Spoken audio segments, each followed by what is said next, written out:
Warning, what you are about to hear is two guys talking completely unfiltered. Cut. What are you doing? We don't do disclaimers. The show's called Totally Unprofessional for a reason. I'll see what you did. You're wasting our intro time. Yeah. Start the show.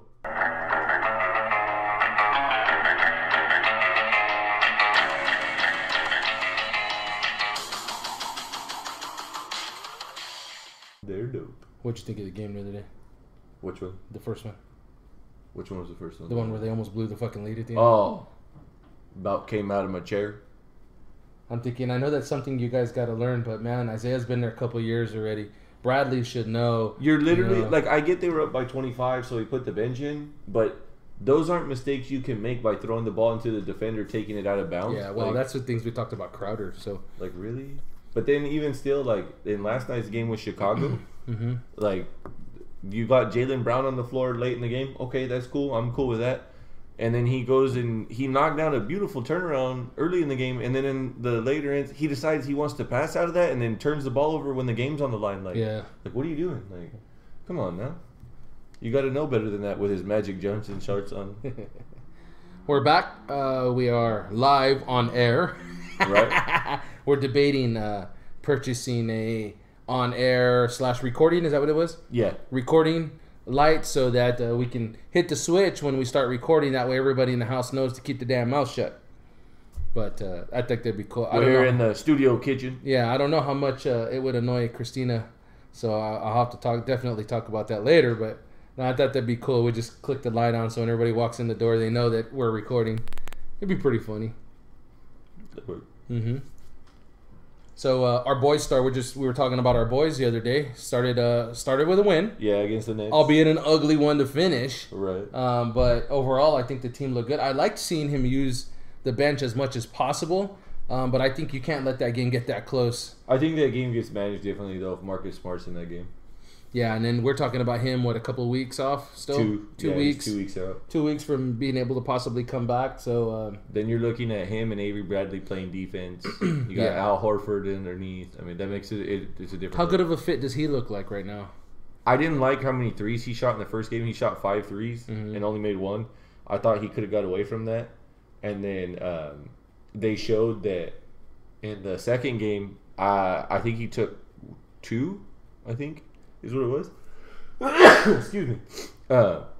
So, I mean, other than that, I like the way he's playing. I think they can get him the ball more on a post-up, but they do a lot of movements without the ball. It's a double. It's a little flare pick that they run where they pick and then the guy flares, or if it's a big, they turn around and run a double pick where the big picks initially on the pick and roll, and then the guy who catches on the run catches a second flip around another pick. So, I mean, they have a lot of movement where you don't necessarily want to slow it down and just post up Al Horford and get there. Yeah. They do have those possessions, but I think they could slow the game down in certain areas and feed him the ball and be fine. Yeah.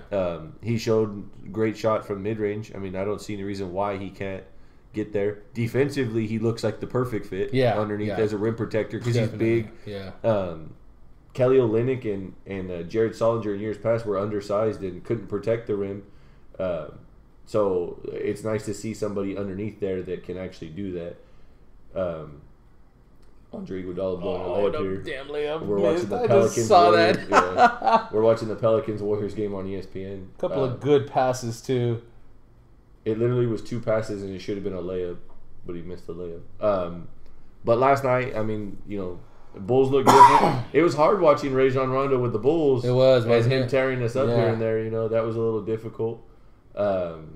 But did you see that Dwayne Wade got fined today? $25K for the throat slash. Here's the back. Now I'm gonna say the backdrop. My opinion on the throat slash. We're not trying to tell anybody. I've done it. Eric did it in our last game over.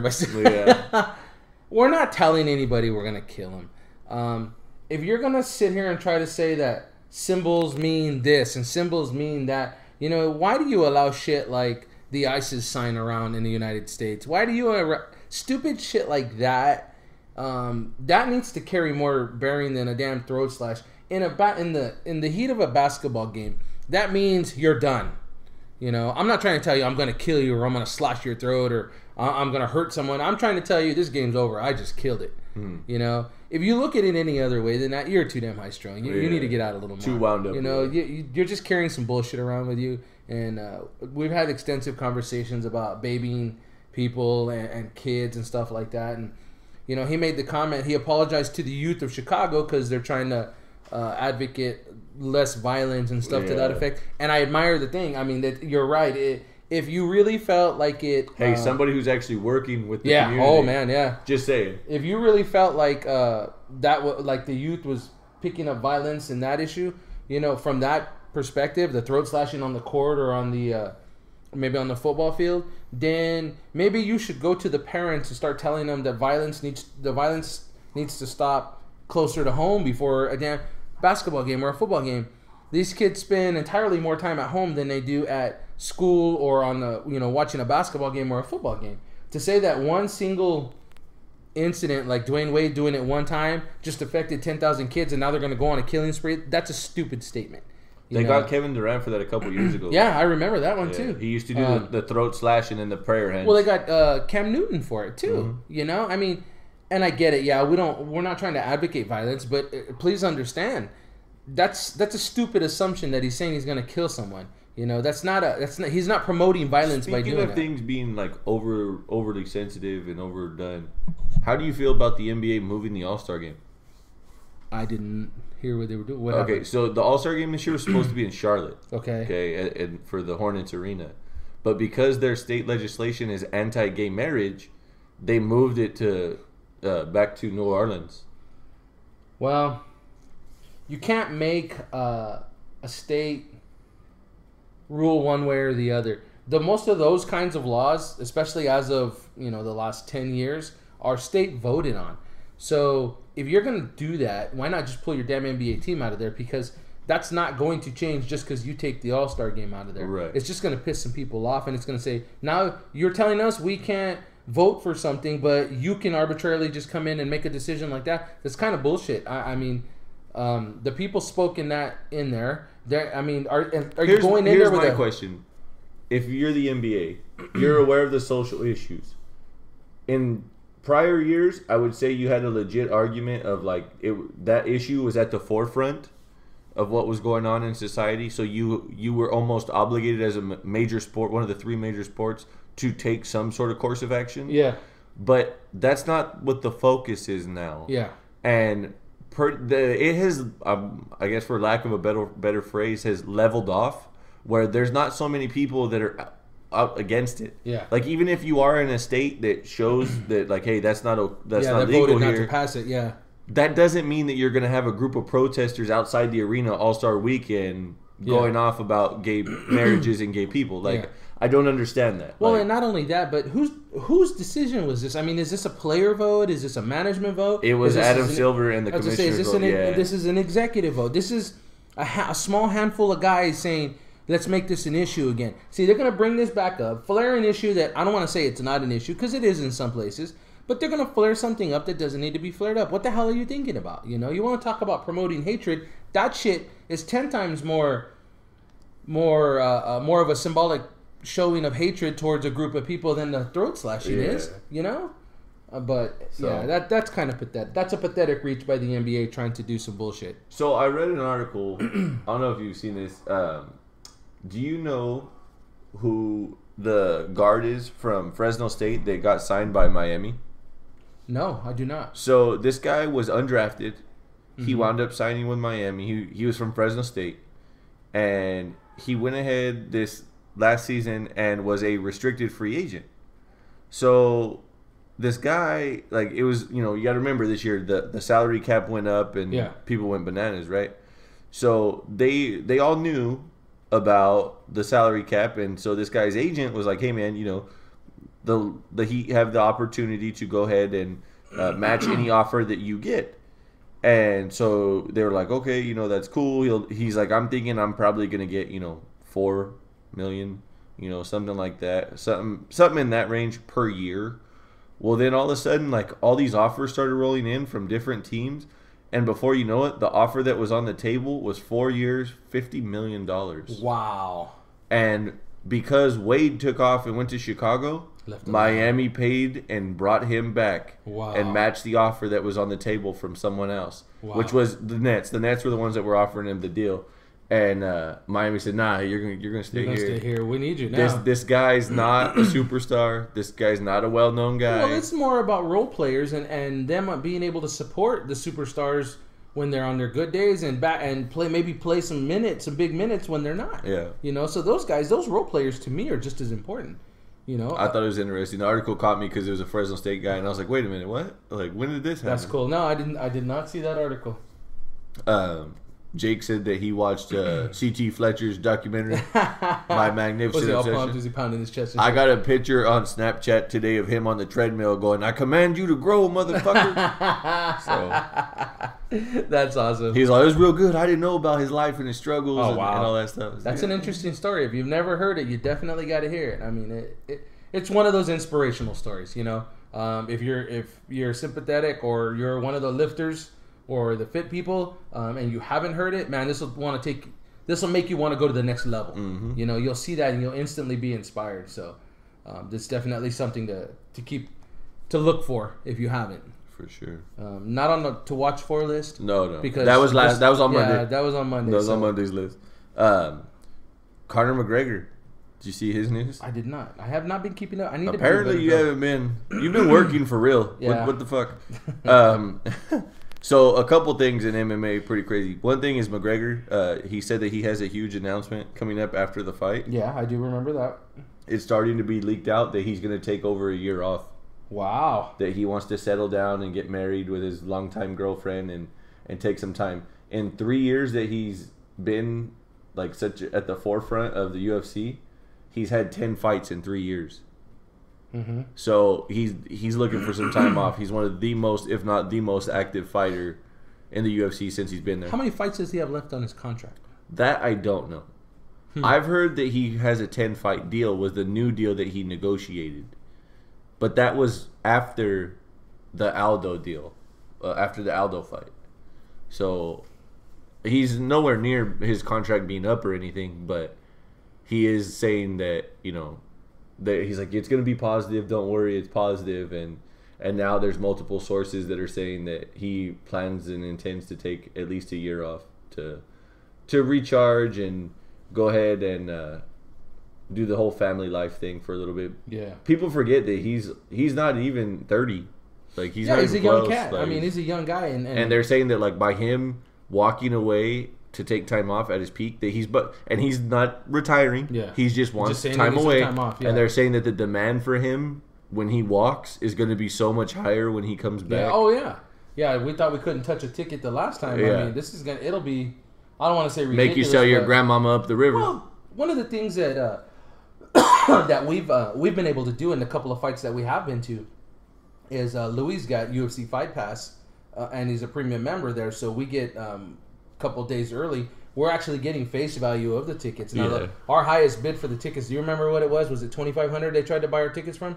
It was $190. It was $1,800. $1,800 on 190 or what was it? It was $194. It was the Aldo McGregor fight when it was still Aldo McGregor before he pulled out. They offered us $1,800 a ticket to buy him back, and we paid $350 for him. I don't even know if it was that much. It was either $3 or $350. Yeah. Yeah. So we were. Gonna I still have my tickets. Six times the money on those tickets. You know, I mean, people were like, "You guys are idiots." Yeah, that might definitely be something to look into buying for. Hey, but it was well worth it. Oh, definitely. The trip was awesome. Yeah. But there's a little bit more news. The we're doing one? No. Okay. Well, we'll get to that one too. Okay. But the craziness of yesterday morning with Anthony Pettis, did you see that? No, I did not. Somebody showed up at his house and set the 3 cars that were in his driveway on fire. What? Yeah. Oh shit. And they said that it's like a legit like targeting. Like the neighbor heard a loud boom and then like looked out the window and all 3 cars were on fire. Wow. Like, what's he been up to lately? Is he speaking out against something or something? No. I mean, he dropped weight classes down to featherweight. He's scheduled to fight Max Holloway, which will be a great fight. Holloway is a killer in featherweight at UFC 206 in Toronto. They're going to fight. And he was just at his home in Milwaukee. And one of them was like a Range Rover. I couldn't tell what the other 2 were because they were pretty crispy. But all 3 of them, they were sitting in the driveway. And he doesn't have a huge house. Like, it's a big house, but it's not huge, like 2-story, all crazy. Like it just showed like the picture of the driveway, and the neighbor was like, I was more worried about them, like the fire spreading to the house. Yeah. And so, like, he was speaking out about how it was a cowardly act and stuff. Yeah, no shit. But yeah, Fabricio Verdum. I read. I didn't know that he was a commentator and analyst for. Okay, now there was one time I was watching a fight here, and it would happen to be on the Fire Stick, and I stumbled on that one time, and I was like, man, that name sounds familiar. So when I saw it in the headline, I was kind of like, okay. Yeah. First of many? Okay, well. Okay, so here's what's going on. So here's the deal.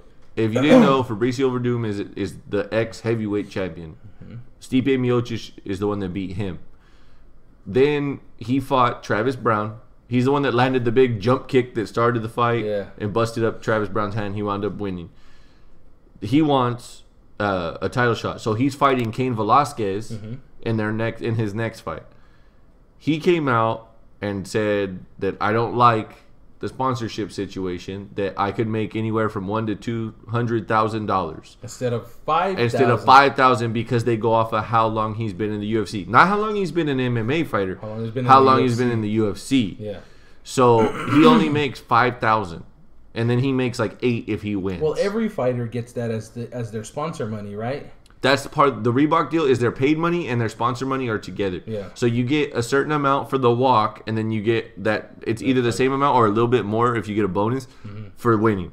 And that's it. So if you make $5,000, you're like he said he gets $5,000, and if he wins he gets $8,000. $13,000 compared to $1,000 to $200,000. So a little bit fucked up. So what did he do? He went to social media and photoshopped one of the Reebok fight kits with Nike on it instead of Reebok. And the translation of the caption said, "Reebok, suck my balls."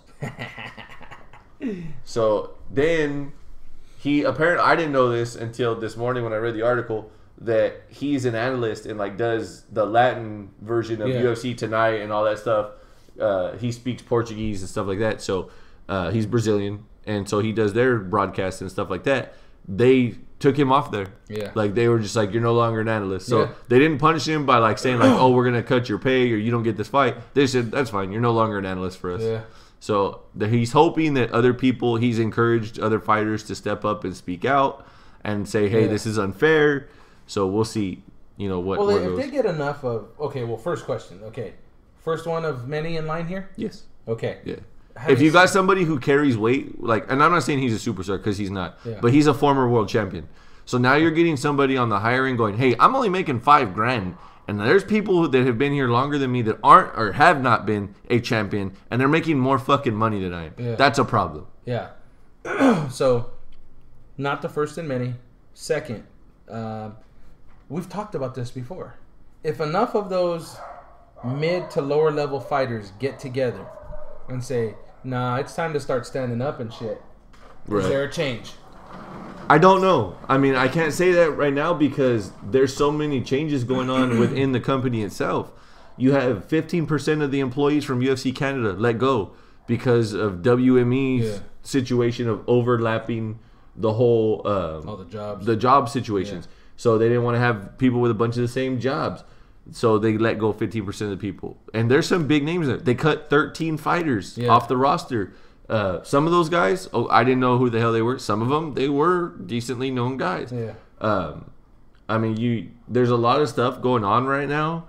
And then you have, on top of that, in the middle of all this unfair pay business, you have GSP at the forefront. Yeah. Verdum is the one going, hey, Reebok, kiss my ass, suck my balls. GSP is going, hey, UFC, kiss my ass, suck my balls. Yeah. So you got two guys who have, some notoriety, especially GSP, who is a superstar, at the forefront going, hey, man, you guys ain't shit, and something needs to be different here. Yeah.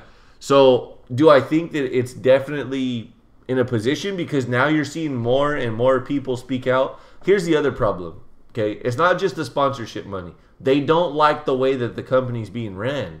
You got somebody like Jose Aldo who says, you want me to fight? It's about money now. It's about money because I don't give a shit what you say about the belt, because Conor McGregor has had the featherweight belt for almost a full calendar year and has not even defended it once. And Dana White has come out and said, we'll take the title from him. He'll defend the belt the next time. And it's not happened. Yeah. So for them, they don't like the way the company's being ran. They don't like what's being said and the bullshit they're being fed. So, there's definitely going to be some sort of change. It's definitely a good time to be an MMA fighter. Because, now they're starting to become options out there. Yeah. People aren't going, well, this is the only game in town, and we can't do anything about it. It's like, no fuck you guys. Now you got Mark Hunt, who lawyered up about not getting Brock Lesnar's money from the fight back at 200. That's going to be another lawsuit going on with the UFC. I mean, it seems to be piling on very quickly. A big reason for the quick sale? No, I don't think. I think if they don't sell, you're not looking at all these issues all the same. Because the people that were in charge weren't playing that. Yeah. They weren't playing that game. It was, no. See, we resurrected this company. We are the ones that have turned this company around. Granted, you guys are the talent, but we are the production company. We are the promoters. We are the dollars when it comes here. So you can either play ball with us, or you can get the fuck out and be a nobody somewhere else. Well, now you don't have owners like that. You don't have two owners that are brothers that they're the only ones that you deal with, along with the president and Dana White. Now you have a plethora of people, because that's what it is. Yeah. Not only are you now answering to the management team that is WME, that is their whole fucking entertainment talent agency head executives. There's shareholders in the company, celebrity shareholders. Technically, by definition, if you're a shareholder, you're a boss. You're a boss. Yeah. Whether people like to admit that or not, that's fact. Because guess what? If you own a share in something, you want to make the shareholders happy. Yeah. So you'll do what's appropriate. Yeah. So I think that if there's no sale, you don't see the same thing. I think there's people that stand up, but there's not one thing after another. Right now, I think that the UFC is vulnerable, and that there's guys that see that, and they're taking their shots now. Yeah. And they're making them count. Yeah. And there's other guys that I think that are still kind of on the fence that you could see take some swings. And the more you see taking swings, the more they're going to come out of the woods. So, yeah. So, Bisping says he wants GSP or Diaz to 206. GSP came out and said, I would have fought you, no problem, but they didn't want to redo my contract. He said, after all these problems where he said he's a free agent, he said, we came to the UFC table and said, we're willing to work something out. I'll fight Bisping, whenever, and we'll do this. UFC said, nah, that's okay. We're good. So it wasn't his fault. Yeah. And Bisping said that he talked to Dana White and verbally agreed to it. So there was nothing in paper. Therefore, the UFC can't use that in court on GSP saying, "Oh, we offered him a fight." Not contractually, you didn't. You didn't have that. You didn't put it on the table. You didn't have it in writing. Yeah. Sorry. Yeah. So it didn't work in their favor either way for that. And they're saying like it's going to get uglier with that. You know. And GSP's already been, I don't want to say sitting for a while, but he's been off for a while. Yeah. If he was going to have problems, he'd have had them already. Yeah. You know. In fighting news, also, friend of the show, put it up on his Snapchat. It's official. He showed his Nevada State Athletic Commission paperwork on Snapchat. Bryce Ratanico. He gave us permission to talk about it. We can talk about it. He showed it on social media. So okay. He showed his paperwork for the Nevada Athletic State Commission and put it on there saying that he's going to be on the undercard for the Andre Ward fight coming up. And that's in Vegas, right? At T-Mobile. Fuck, we might need to take a drive down there just for the damn fight, just to watch a fight. That would be awesome. So he posted that. I don't know who the opponent is. He didn't say, but he did post it on social media. To say like, hey, like this is what's like. I'm filling out the paperwork. So it's the offer's been made. He's taking the proper steps. That's to make badass, man. I'm happy for that guy. He's a fighter. He's got to stay fighting somehow, whether it's boxing or MMA. I think that boxing's his base. It always has been, and he's got power. We've seen it. Well, we're gonna see somebody's gonna get knocked off. And he's the leanest he's ever been. Really? Yeah. What's he down to? About 240? I don't know the exact number, but I've talked to him pretty regularly over the last couple weeks, and he's leaning out. He's posting a lot of like this coffee shit that he's drinking, and it looks disgusting. It literally looks like murky shit. It ain't even fun. It looks like if you stuck a fishing line in there, you could pull a catfish out of there. Oh damn! It's that nasty. So, but he says that his training and the stuff he's got going on has worked out nicely, and he's got a couple guys who he's sparring with. There's a guy that's getting a world title shot, Joseph Parker. Oh really? He's fighting. Sparring with Who's the guy that he's fighting? Do you know? No, but we can fact check that. He's sparred with both of them. Really? And because of that, one of them, I believe it's Parker, that has come up and said like, "Hey man, I want you to spar with me. You already worked with this guy, so you can emulate his style. Yeah. So he's sparring with one of the world champs right now, to sit there and get him ready. He's fighting Dominic Trico. Wow. There you go. Oh man, this could be interesting. So yeah, Joseph Parker versus Andy Reese for the WBO heavyweight title in December. So that's the two that are fighting. Am I reading an old one? Probably. Bryce just posted this at the beginning of the month. He's fighting Anthony Joshua? He's fighting Andy Reese. Joseph Parker versus Andy Reese is the world title fight. For the WBO heavyweight title. Sounds good to me. So he's worked with both of them. So if you follow his Instagram page at Punch Drunk Maori, he has a picture that's a split screen, and it's with both of them. Yeah. He sparred with both of them, and I believe it's Parker that he's working with right now. Yeah, it is, because he posted September 30th was the one with Parker. He's working with Joseph Parker, and Joseph Parker's actually working with him too. So Parker's getting him ready for his fight, which is in November. Yeah. And he's helping Parker get ready for his title fight in December. So that's cool. They worked out a deal to trade off. So it's funny because down the road, you wind up, especially because then they're in the same division, you could wind up fighting potentially after having been sparring partners. I don't want to say it's cool, but it is cool. They're friends and stuff like that. So I'm sure there's a degree of understanding that we'll do this. At some point we may have to fight each other though. Nice. So yeah. So I just showed Manuel the Snapchat of him showing. We had to look to see if tickets are available for that. Yeah. It's the what was it? How do you say his last name? It's Ward versus Kozlov. I can't even couldn't say it. I think that's how you say it. But yeah. So shout out to Bryce. Yeah. Doing big things. I want to see him knock somebody the fuck out. Again. So he's on the undercard. So that'd be dope. And like I said, I feel like he's gonna have a good strong showing. Kovalev. There you go. Andre Ward versus Kovalev is the main card, which is the main event fight on that card. But Bryce is on the undercard. So that's awesome. So man. Shout out to him. First time at T-Mobile Arena. When I talked to him, he was excited about getting to fight. Oh, he had never been in there yet. No, well, he went to UFC 200. With his buddies. Yeah. But he's never fought there, obviously. So. He's getting to fight in the big arena. That's fucking awesome for that guy. I'm happy for that guy. Bryce, if you're listening, knock the shit out of it, man. We'll be rooting for you. So, yeah. Whether there or here. and him and I have had some conversations about hopefully getting him back up on the show. Yeah. And possibly a close personal friend of his that hopefully, fingers crossed, we can make happen. It'd be awesome. Even if it means we got to take a trip out there. I've done worse things than spend a weekend in Vegas. So, yeah. we've talked turkey a little bit. Yeah. And hopefully we got some projects in the works. Yeah, so that'll be dope. But yeah, that's the MMA world from the week. Did you catch the game last night? The Celtics. Well, you were watching the Celtics game. I was watching. I went against your advice and watched the football game. I didn't call you screaming, so I didn't win $50K. I know.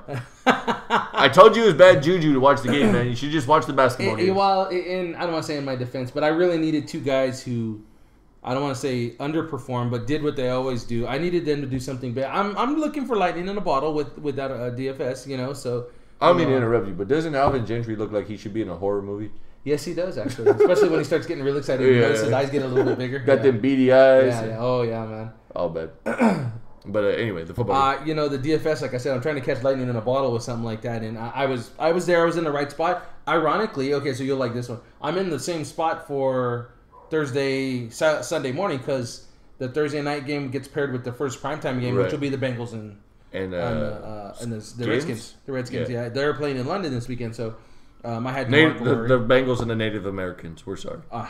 They're the Washington Redskins until they change their fucking. I hope they don't ever change their name. If Redskins offends you and you can show me your Native American card, I will apologize to you. I'm not apologizing to someone who knew nothing about their heritage, who says my great-great-great-grandfather once shot an arrow out of a bow. That makes me 1/16% Cherokee Indian. I'm sorry, you're not. Know, my I technically I am Indian. I'm an eighth Indian. Okay. By definition, Cherokee Indian. Let me see your card, bitch. It's only a quarter or more you get the card for. That's how you collect money. Anything less than a quarter, you don't get no cash. Because my cousin has it. Buddy of mine from work actually gets benefits there from. Is he Cherokee or is he Navajo? I think he's Cherokee. I want to say he's Cherokee. And he's got a card. They get him and his kids get medical benefits. My cousin gets the right reservation. My cousin gets them because his mom is my aunt, and then his dad, who's passed away. He passed away when my cousin was little. He was also Indian. Oh wow! So he got. I'm an eighth. Me and my brother are an eighth. So I don't get any benefits of that. But yes, I do have that Indian background. We work with a woman. Her name's Marina. She is Native American, and she does not like the Redskin name, and we won't say it around her out of respect. You know, she said, and I said, "Are you?" She finds it offensive. Yes, she does, and I don't want to say I don't know, but I don't understand the whole backdrop of it. But I know she felt passionate enough to say, "Can I explain to you why I don't like that word?" And I said, "By all means." Yeah. You know, and she explained it to me, and I said, "I am sorry. I will not say that word around you again. That is not something." She said it disrespectful, and she is close enough to a Native American that I would respect that. Right. You know, you're not going to catch her calling another Native American a redskin. That's not something that's. I don't think I think that it's taken out of context though. I think people think that it's a racial slur. Well, it'd be type word. It'd be saying it. Well, it really was. If you I'm not saying that it never was, but when you look at that, like, you look at it's a basketball team thing. Like, it's just like saying, well, you know, because the Patriots are from New England, well, not just Massachusetts is patriotic. Yeah. I don't like that. They're not the only ones that are patriotic. Change their name. But you're not referring to a specific race of people. That's the difference, is that in this instance, a derogatory Okay, so what's the problem with the Cleveland Indians? Because that's an issue also. Well, they don't like to be referred to anything outside of what their culture called them. So it's not compared to how black people feel about the N-word, right, or even how Mexicans feel about being called wetback or beaner. Right. You know, it's on a different level. You know, the genuine Native Americans do not like it. They were told stories about how. See, like, the issue I have though is like with football and stuff, like their logos and things that they've gotten, which they've thrown in on certain cases, are cartoonish. Yeah. They're not meant to be realistic. They're not meant to be taken personally. But these people do. And I understand, like, if your family, like, if you have, like you said, if you have that heritage where your family went through that, yeah, and that's been, you know, knowledge has been passed down, yeah, I could see that. Like, well, okay, so let's translate it to something a little, I want to say closer, but maybe something more relatable. Mm-hmm. If someone pulled Martin Luther King's face, name, likeness, whatever you want to call it. I would say it'd be a likeness, yeah. A likeness, and threw it onto a logo for a team.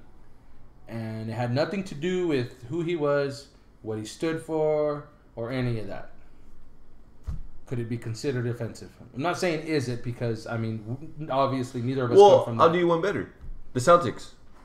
That's like saying that all Irish people are redheaded ginger people. When you look at their mascot, it's not like a cartoonish person. It's a real person. Yeah. That's a short person that wears cloverleaf shit. I've seen him. You know, he wears what you would see fucking the Lucky Charms guy wear. Yeah. You know what I mean? Like, that's a similar path. That would be my argument on the pro Washington Redskins thing, is that many sports teams survive doing it with that example. The Boston, I didn't even think of that one. That's a good example where they're not stereotyping Irish people, but it's very obviously set to look like an Irish person. Yeah. You know, because that's what the Celtic comes from. Anyways, right. So I don't know. It's like I said. I just don't want to hear someone who said my great grandfather. Blah blah blah. No, that's not a fucking argument. Seems to me that's the same as like black people nowadays. And this may be controversial, but I don't give a shit. This is our show, and I'm pretty sure we can say whatever we want. That's like a person who's my age now, at 28, 29 years old, going, man, you know, when it was, you guys don't understand what it was like being a slave. Motherfucker, neither do you.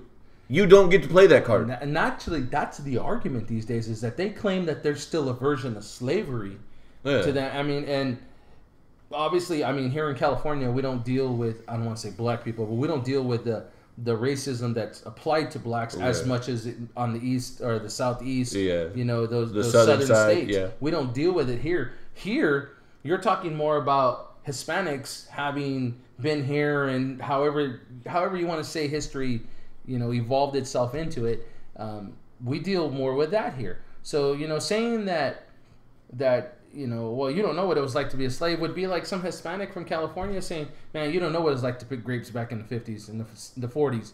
You don't know what it was like when they just drove by spraying their insecticide all over us because we were in the way that we were with the fruit. And that's like saying that. I don't know what that's like. And I'm 10 years older than you, and I couldn't say that. Yeah. You know? So for me to say that they owe me something because of what my grandparents or my great-grandparents went through, that's a bunch of bullshit. Yeah. You know? I'm not saying that there's not issues now, that they have legitimate arguments there's issues, but they're not issues that they went through. What would be the word? You can't try and pull that out of the Rolodex like it applies to you. Yeah. It's not applicable to you. Don't try to use that. Not only that, nowadays, and we've talked about this, on an individual level, on a me and you level, what I get out of this life is dependent 100% on me. I don't give a fuck what you say, where you come from, where you grew up, or who tried beating the shit out of you. All right? I know too many people from both sides of the social scale, the very wealthy to the very poor. The very poor stay poor because they're okay with being poor. Yeah. Okay? Some of them are. Most of them are. There are some who have a problem with motivation. So they stay poor because they don't want to work for they don't want to do what it takes to take the next social step, you know, the next monetary step. Right. You know, I had to talk actually this morning in basketball with Martin and Q, and one of the discussions was some of these younger generation kids where they want to show up, they want to get their paycheck, and then they want to go home. They don't want to stay in there and put in a good day's work. What's a good day's work? In case you're wondering, I'm not saying that they're shitty workers because there are some good ones, but a good day's work is you show up and you do what you're paid to do. You don't look for ways out of it or around it. You show up. If the boss says if the boss says clean the toilets, it really doesn't matter if you were hired to do that or not. You're supposed to clean the toilet. If the boss says, okay, today you're changing oil, you need to be changing oil because that's your job. Yeah. You hired on to do a job, you know, to make the bid to grow the business. Right. You know, and Martin and Q are both business owners now. So they talk about that, and so these kids, they don't understand. The better the business does, the more I can pay you, the more I can take care of you and your family. Yeah. You know, there's not that anymore. No. You know, and I was telling them how it's amazing how, because like in my work, it's a different situation where these young kids are like, well, when I get paid, what are you putting away in your retirement, kid? I know you're only 23, 24, but that's important right now. You know, right now you don't have kids. It's not about the next party. It's about saving at least a little bit. Well, no, I want to go do this. I want to drive this car. But by the time you think you're going to blink, I'm 15 years into my career. Fuck, I just hired in there, I thought. Yeah. I'm halfway through my Well, not only that, career. but like even now, like for me at my age, like I'm not a business owner, you know, at all. But when I was at my other job, you know, delivering pizza, when I was on my way out, like when I first got in there, the money was solid. Like I'm talking like a slow night during the week, I could make $80-100 in tips. Not touch my check, just tips. And you don't work full time when you do that job. You work 6 hours. You might get a good boss that will throw you a bone and let you work, you know, 35, 40 hours. Yeah. But on the regular, you're looking closer to 28 to 32. And when I was there, like the money was high. Everybody wanted to stay. I mean, I remember nights where I would ask for more to do. Like, hey, I know I could go home right now, but I'll roll dough or I'll do it, you know, let me stay, you know. Because I wasn't touching my checks because I was making so much on a weekend, in a 3-day weekend, Friday, Saturday, Sunday. I could, $350, $400 I could make and be like, whoo, let's go do whatever. Yeah. You know, I used to go to the casino every Sunday because it was like, you know, fuck it, why not? I'm not hurting my check, you know. Take whatever I made that night and go. Yeah. But once I got in there a little bit and, you know, the money died off and it started to level out and stuff, and then all of a sudden we started getting these younger kids because people started going to school or they got other jobs that were, you know, career path jobs. They weren't just a holdover or a stepping stone, you know, something like that. Because let's be honest here, we've said this on the podcast about, you know, government assistance and talking about this shit about, you know, the minimum wage being raised. Jobs in fast food, unless you're like some sort of management or like a district type manager or somebody like that, it is not a career to provide for a family on. Yeah. It's not supposed to be a career. It's just supposed to be a job. And don't get me wrong, like there's jobs that a lot of people don't want to do and somebody's got to do them. Yeah. But there's supposed to be a turnover in those jobs. Yeah. And when I got there, there was a little bit of a turnover. When I started there, I knew everybody. Whether I went to school with them, I hung out with them, or I knew their family of some sort. I went to school with their brother, something like that. By the time I left there, I only knew 2 people, and one of them was because I got hired at the same time as me, and the other one was because her and like a circle of friends that I had at the time, we all knew each other. The people that came in, not one of them was older than 22, and they were like 6 hours. Oh my god! Like I just want to go home. I was like, then why'd you take the job? Like you don't like. I used to work for Joanne's West Coast Distribution Center. Mm-hmm. You didn't get to go, hey, can I go home? They said, hey, you come in, when you're working the swing shift at 3 in the afternoon, guess what? You're staying till 2:30. You don't have a choice. Like, that's just what it is. You know, there wasn't, like, even when all the work was done, you're thinking, like, oh, we're going home. It's like, nah, now we got to clean up. Like, we got to make everything look nice. There's more to do. We can do more. We can do more. And that's how companies are, that, you know. Yeah. And the lyric used to be that, you know, Sunday was a day of rest. Now it's another day for progress. That's very true. Yeah. You know, at a certain point that changed. But these kids are like dying. Like, oh my, 6 hours? No. Like, I could be home or I could be out partying and I could do it. Yeah. Like, hey, like, don't get me wrong. Like, there's at that, when you're young, like, you do need to go through that period and figure out, like, if that's your cup of tea or not, so to speak. Yeah. But when you are working, like you said, you don't get to come in, punch in, collect your money, and fucking bounce. Like, you got to do a quality job. And that's why I laugh, because when I first got hired on with the job that I have now for the big company that I have, this guy that I took over for, he didn't get fired or anything, but he was moving to a different section of the company, and I took over for him, and me and him were talking, and he said he had a baby and a girlfriend, and I said, how old are you, man? He goes, oh, I'm 20. I'll be 21 later this year. I said, oh, dude, you came up. You know, my job has full benefits. It has 3 weeks vacation. The pay, entry-level pay is very good. Better than anything you're going to find around the area we live. Yeah. You know, and so we're talking, and then he's just like, you know, this boss is out to get me, and this person's out to get me, and I got all, you know, these people don't even know how hard I work. And then as I'm going through his work that he left behind, there's mistakes, there's shortcuts, there's like all this stuff that you can clearly see that he was just like, no, I'm here for the money grab. Just trying to get through. I'm here for the money grab. You know, and he had all these excuses how everybody was against him and all this stuff. We both went to the same interview. He got hired 4 months ahead of me. And I was the guy behind him. They called me back for the second interview. I took his place. That's how it went. He lasted 4 months. Probation is 3 months. So technically he lasted a month before they called me and brought me in. So, you know, that I see it. You know, I saw it there. When I left me and Ed's, there was a kid who was bigger than me. He's built just like you, got that big frame, but he was taller than both of us. And this kid had the shittiest attitude you ever heard. He showed up. I don't want to fucking do that. It's not my job. I'm a driver. I don't do that. I don't got to bust tables. I'm not a fucking waiter. This is what you hear from him. So finally one day I went to him, and I knew I was about 2 weeks out from leaving. And I said, hey, man, I said, I'll know whoever, you know, taught you how to do this shit, but that's not the right way to do things. We don't do things like that here. And he goes, literally, this kid's like 18. And at the time when I left, I'm 26, going on 27, or just turned 27. This motherfucker looks at me and goes, hey, man, what the fuck do you know? You're old and been here too long. I'm not that old. Like, yeah. And I've been here long enough that, like, I ain't been here forever, but I've been here long enough to see shit and know that ain't the way you do things, you know. And this kid straight up, me and him had some issues. I told him, I said, hey, you need to dial it back a little bit, buddy. I said, I don't know what you think this is. I said, but I don't fucking play that game. I said, I demand respect around here. I put in my time. I said, you little motherfuckers around here think that, oh, I get respect because I'm here now. I made it. No. Just because you made it here don't mean shit. Now you got to show us why you made it. Yeah. And a lot of these kids don't have a clue about that. Oh, yeah. They think, oh, I'm here. That's good enough. Yeah. I'm here. I could be doing other things though. I'm gonna grab this money and I'm gonna bounce. Go ahead. Because you dumb motherfuckers make hard workers like us look better. Yeah. Oh yeah. Just makes us look that higher on the totem pole. Saturday, I'll give you a prime example. Saturday, my boss calls me. I work out in Porterville. I get a call on Saturday. I'm literally 30 minutes from being done, and it's an hour drive home for me. Yeah. He calls me and goes, "Hey man, I need you to pick up another stop." I said, "Say what?" He goes, "You know, I know you're off tomorrow. I know it's Saturday. We need you to pick up another stop." I said, "Where's it at?" "Reedley." I said, "Reedley?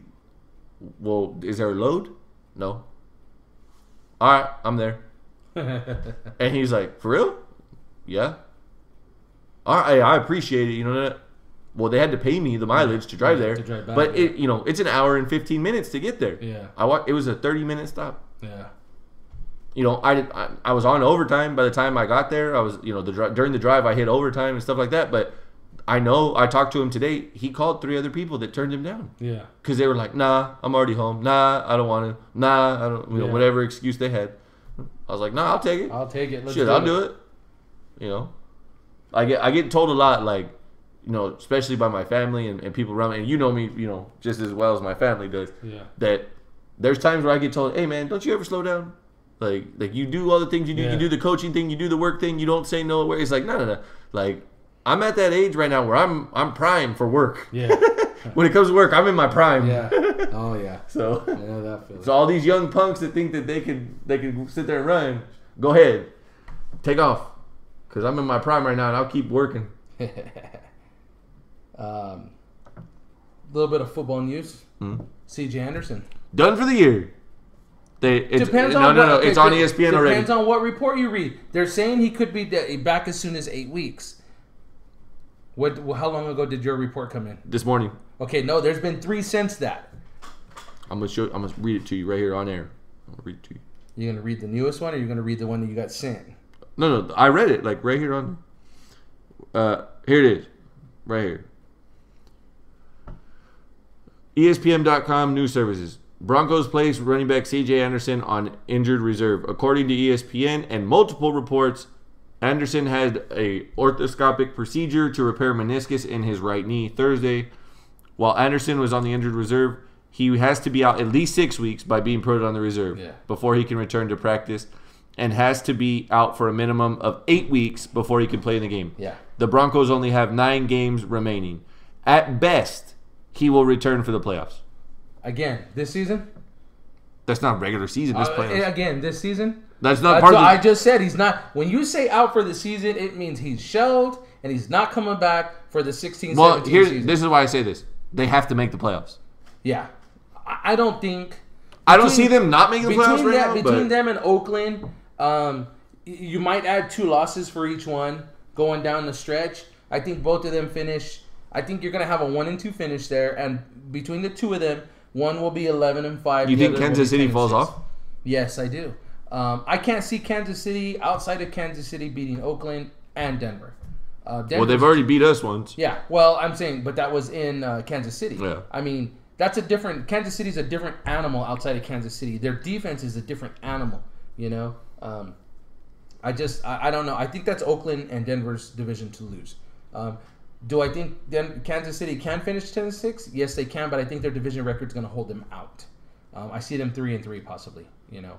So, but hey, for the record, I look like a genius because in one of my leagues, I swooped up Booker after we watched him. Okay, so I was like, I got to get him. Here's the second half of this discussion. So C.J. Anderson's out. Okay, right. Is Booker as good as he is because he follows C.J. Anderson, or do you believe he's a good running back in his own right? I don't know yet. I mean, I know that's something we got to learn, but yeah. Do you think he's going to be able to show the same kind of intensity when, I don't want to say him and Anderson are 2 different backs, but they're definitely 2 different backs, you know, different running style. You know, Anderson's more of the, I'm going to hit the hole and whoever gets in my way, I'm just going to bounce off until they can get me down. Booker looked to be cutting a little bit more. So, I equal comparison is a Jeremy Hill, Giovanni Bernard, you know. They have a kid named Bibbs behind Booker now that'll be taking the snaps. Probably not as much. I can see them leaning more on Booker. They've already said, like, they've come forward and said he's the guy that, like, he's going to be the new workhorse. Mm-hmm. So, I mean, personal investment, I hope he breaks his fucking legs and can't make it as a Raider fan. But from a fantasy standpoint, you need him. I need the workhorse. So, you know. So I picked up the Bibbs kid. I had to throw Anderson on reserve. Yeah. So I picked up the Bibbs. Don't feel bad. I did it a week ago with Eddie Lacy. Well, and here's what happened. Okay, so I made a trade on Friday of last week. I traded C.J. Anderson. Oh no, not C.J. I traded Greg Olsen for LeGarrette Blount. Oh yeah. Now I got Kyle Rudolph as my second tight end. So I think he's not as good as Olsen, but he'll give me numbers. But I'm upgraded at the running back position now with LeGarrette Blount. So my 2 starting running backs were going to be LeGarrette Blount and C.J. Anderson. Now Anderson had some down games, maybe not small games, but down. But LeGarrette Blount has been consistently getting his carries. He's getting a touchdown. 12 carries, 70 yards, and a touchdown. Even if it's 15 carries and 80 yards, you're okay with that. Yeah. It's more than I was getting. Jeremy Hill was a boomer bust running back. I had to pull the panic cord because I had to put Eddie Lacy on the blocks. Yeah. And I was like, who the fuck am I going to pick up to cover him? who's been getting the majority of the snaps in Jacksonville?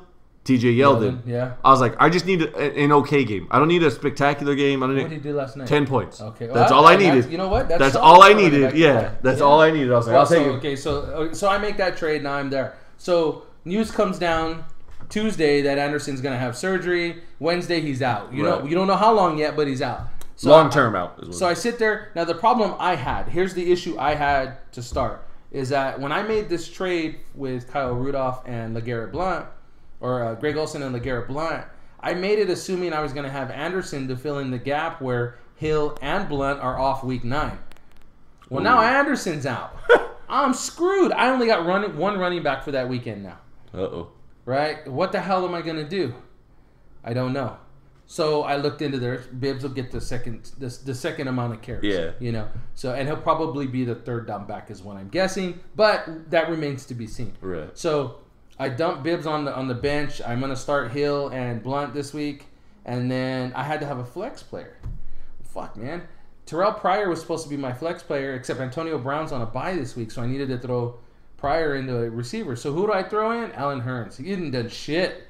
What did he do last night? 14 points. Talk about getting lucky, catching that shit just, out of nowhere. That was crazy. But so he stepped up. I got a 14-0 lead on a spot where I don't think he'll have a problem beating the other flex player on the other team. Enough points to possibly occupy their 2 lowest points. So I was telling you how pissed off I was 2 weeks ago about that dude putting up 200 points. Yeah. And how I put up 181 and it didn't matter. So I went back and read the recap because Yahoo does a recap, which is pretty cool. Every week, if I would have played the same schedule that he has, right now I would have 1 loss. Isn't that beautiful? I was like, motherfucker. I like those recaps, but I hate them because it's kind of like, fuck, man, how did I get so unlucky? Yeah, exactly. Actually okay. So I thought I had 5 leagues. I got 4 leagues I'm running right now. So in my ESPN leagues, there's one of them. Okay, so the one I won last year, I'm like 1-6-1. Fucking ridiculous, man. Just ridiculous. So in one of them, I'm in a league with a couple of guys from work and then some of their family members over in Porterville. That one I'm sitting, where am I sitting? 1, 2, 3, 4, 5, 6, 7th, but there's 4 of us with the same record. So not bad, but not terrible. There's the other one where I'm just fucking, I'm laying an egg. I'll give you my record. It's laughable. It's laughable considering last year I let the computer draft for me and I win a fucking league title. I win it outright. This year I am 1-5-1. It's not even funny. And then in my work league, I believe I am 4-4 now, but because there's a big old log jam at 4th place, at 4th place, I'm the top because my first 3 weeks I scored the shit out of points. So I've been able to. I'm actually 4-3 in that league, not 4-4. So I got a big week coming up this week, and I'm chasing down Freddie's punk ass. If you're listening, Freddie, I'm gonna fucking catch you here, you little bitch. He went up. He's up 200 points on everybody right now. He just had 2 monstrous weeks. Shit. Fucker makes a trade for Agaji in fucking Miami. And what does that fucker do this week? Ajayi? Ajay. Whatever his name's fucking Ajay. name is. Rushes for 200 yards again. Agaji, whatever. I don't fucking know. TJ, who's your mama? Yeah. Warriors up by 9.5. Anthony Davis with 21 points. I was going to say, it looks like the Pelicans went on a run there at the end of the second quarter, man. My record right now in one of my leagues is 3-4. I'm sitting 7th. I'm playing the guy who's in 2nd place at 5-2 this week. Hoping to steal one. He's projected to beat me by 20 points. So we'll see what happens. In the other league that I'm in, the one that's more money, it's worth a little more money. That one I've been like, it's been 1 week I'll play and all my guys will click and I'm like, holy shit. And I'm like, yeah. And then the next week they all fall the fuck off and there's nothing I can do about it. I'm sitting 3-4 in this league as well. Nice. So, but as far as standings go, I'm tied. Well, no, I'm 5th in my division because there's 12 of us, so there's 2 divisions. 2 divisions, okay. And the 3 people that are ahead of me, so from 2nd all the way down to me, are 4-3. Okay. So I'm not by any means out of the running. Oh no. As long as you can keep close to 500, most of the time you'll make the playoffs. Yeah. So that if the playoffs started today, I would be sitting 10th, so I'd be 2 spots out. So if they started today, so and the guy who would be sitting 8th has the same record as me, which is our good friend Mr. Prado. We have the same record, but he's got the tiebreaker. So the guy I'm playing this week, he had Allen Robinson in Thursday night's game. He didn't do shit. He had 6 catches for 70 yards. It gave him 13 points. And that's because Bortles was back in the damn... he was backwards in the damn shotgun pretty much 2.5, almost 3 full fucking quarters. I set Julius Thomas. He only had 3 catches for 28 yards. Motherfucker catches a touchdown. Yeah, I saw that. I was like, fuck. I was watching the game. But it's all right. I'm playing Witten against Philly on the Sunday night game. I think Witten and Beasley have a big game. Dez is supposed to be coming back. Brian might be playing this week. So. Your boy's going to come up on defense? I got him in both my leagues. I don't know. I actually switched them out. On one of them I did. They were the best option that was out there. I'm a week-to-week guy on defense. So. Yeah, I am because I have Green Bay too. So if Green Bay's at home, I'll generally, most of the time I'll play them. Unless I can. And they're playing, they got the 6:30 in the morning game because they're in London. Yeah. So I'll be up. I'll be up this week. I learned my lesson. Devontae Adams is playing my flex. And I have Jordy Nelson starting too. So my lineup in this league is Matt Ryan, Devontae Freeman, okay, Booker, Amari Cooper, Jordy, Witten, Adams, Cincy's D, and Janikowski. Man, I don't know about playing 2 receivers from the same team. I mean, he's got a long history of spreading the ball around, and if he does, so if one of them has a slow game but gets a touchdown, I'm okay, and that tends to happen more often than not in that offense with the receivers. Yeah, you're right, it does. So the one I'm more worried about is Freeman because Freeman was a part of the deal that I made to get rid of DeMarco Murray, and that's the one that scares me. Like he's had decent games, but he hasn't had DeMarco Murray games. Yeah, well, Murray's and the deal that I made sense. I mean, it was a deal that was a smart deal at the time, but the main factor being that Murray's produced. Like I'm not losing anything by trading away Dez Bryant. Yeah, no. I think if any, especially with Romo not around, because they're not going to throw the ball 30 or 40 times like Romo did. Dak's throwing 20, 25 tops. You know, Ezekiel Elliott is the guy to have because he's going to run the shit out of the fucking ball. You know, that's just, it's what you want to do. It's where you want to be, you know. Can't blame him. Yeah. Oh, no, not at all. So, guess what it's time for? I believe that it's time for our new segment. Okay. And is it your turn? I think it is. It is my turn. Oh, and you look like you are ready. I am prepared. So we're gonna queue up our little soundbite here. Go ahead. Sausages and buns. I mean, it was fine. It's not like anyone writes home and says, "Oh God, I had the best tip." Say hello to my little friend. Your hand, you son of a bitch. All right. So our Eat a Big Bowl of Dick segment is here again, and it's my turn. Okay. And the bone to pick for me this week is a hometown issue. Okay. So you and I both have both admittedly said, hey, we like showing love and repping our small town and our small area. Yes. Right? You know, we've shown love to Marcus McMaryion on this show quite a few times. We hope that he know, continues to do well.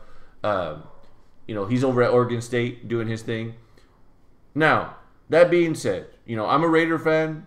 Derek Carr, you know, being a big part of, you know, a local guy from Bakersfield. He played at Fresno State. Devontae Adams, another one. That was his receiver at Fresno State. You know, big deal.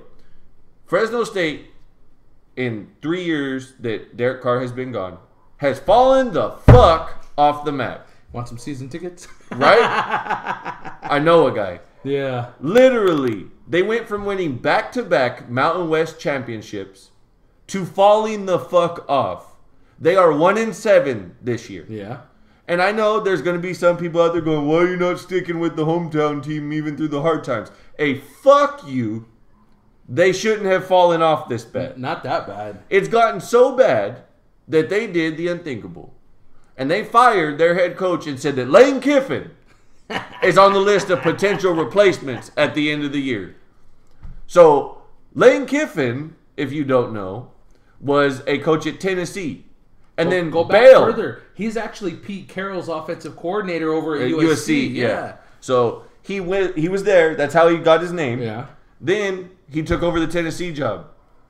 didn't do a damn thing there. 1 year? 2 years? It was 1 year 1 because year. he bailed and took the offensive coordinator job. Oh no, excuse me, the head coaching coaching job at USC Yeah. and got fucked there. Let me make a quote here. Because USC was good back in the 70s. Yes. Al Davis is one of Al Davis's Yes. last senile lines. So now he's been demoted again to offensive coordinator. For? Alabama, I believe. Yes. He's in Nick Alabama. Saban. He's chewed his ass more than a couple times. this Yeah. year. So they're saying he's one of the guys on the list. Please, Fresno State, don't do this. This guy has been guilty of having recruiting issues. He's been potentially investigated for NCAA violations. Yeah. This is not the guy, if you're just going off of his name, this is not the guy you want to put on paper for us. Don't put him with that visor in that Fresno State red with the Bulldog logo. Please don't. Okay? So, and I'm not even going to blame the players on this one. I'm going to blame the Fresno State football organization higher-ups that deal with hiring coaches. Yeah. Tim DeRuyter was not the answer when Pat Hill left. Say what you want about their record. The guy knew how to bring in players and develop Yes, players. that he did. You know, That he did. they could have brought somebody in better, in my opinion, than DeRuyter. I think that they went, ooh, this guy's got some notoriety. Let's bring him in. He came from a big school. For those of you who don't know, he came from Texas A&M. Yeah. Okay? Lane Kiffin's in the same goddamn boat. Got the name, but not the ability. Exactly. Got the notoriety of the schools where he's been. Yep. Also got the big pile of shit trail behind him. Yep. Fresno State, your football, higher up executive people that make those decisions can eat a big bowl of dick this week. Firing away at the hometown college. They got some fixing to do, there's no doubt. Let's tip the hat to them before they fuck up. They did fire Tim. I don't want to say at the appropriate time, but when everybody felt like they should. Yeah. Because they needed to finish. Well, they the had season. just gutted the offensive coordinator and offensive play calling Yeah. last season. So basically, they did this in time to be able to entice players to say, hey, there's a possibility we have so-and-so coming in or so-and-so, or they're going to get a coach in early enough to say, okay, you still have recruiting season, go ahead. You know, so he'll be able to go out and do his thing. You know, one of the things that Hill used to do is he was real high on local kids. Let's get the local kids back in the scene. This area is one of the most untapped resources for good football players. A lot of our best players leave town. That kid, UNLV from, was he from Edison or was he from... Yeah. I mean, ripped up Fresno State this year, you know? So Oklahoma has a couple guys from Fresno. yeah. So, you know, tap the local well. It's there, you know. They're going to get a coach in early enough. They fired DeRuyter the right way. Let's see them hire somebody the right way and get the right guy in here. That'd be awesome to see them back on the boat. So, Definitely. well, as usual, we got Instagram. We got... Instagram, you can find us at totally_unprofessional on Instagram. You can find us on our YouTube channel at Totally Unprofessional Podcast. The link for Podbean is in our bio on the Instagram page. So there's a little finger emoji pointing downward, and you just click that little link. It takes you straight there. Shows you all the episodes. You can download them, so that way you don't gotta like stop and start. You can just download them, listen to them at your own leisure. Like that word? Threw that one in there. Yeah, Leisure, that's right? nice. That's So make sure three that syllables. yeah, that's that $10 word for you.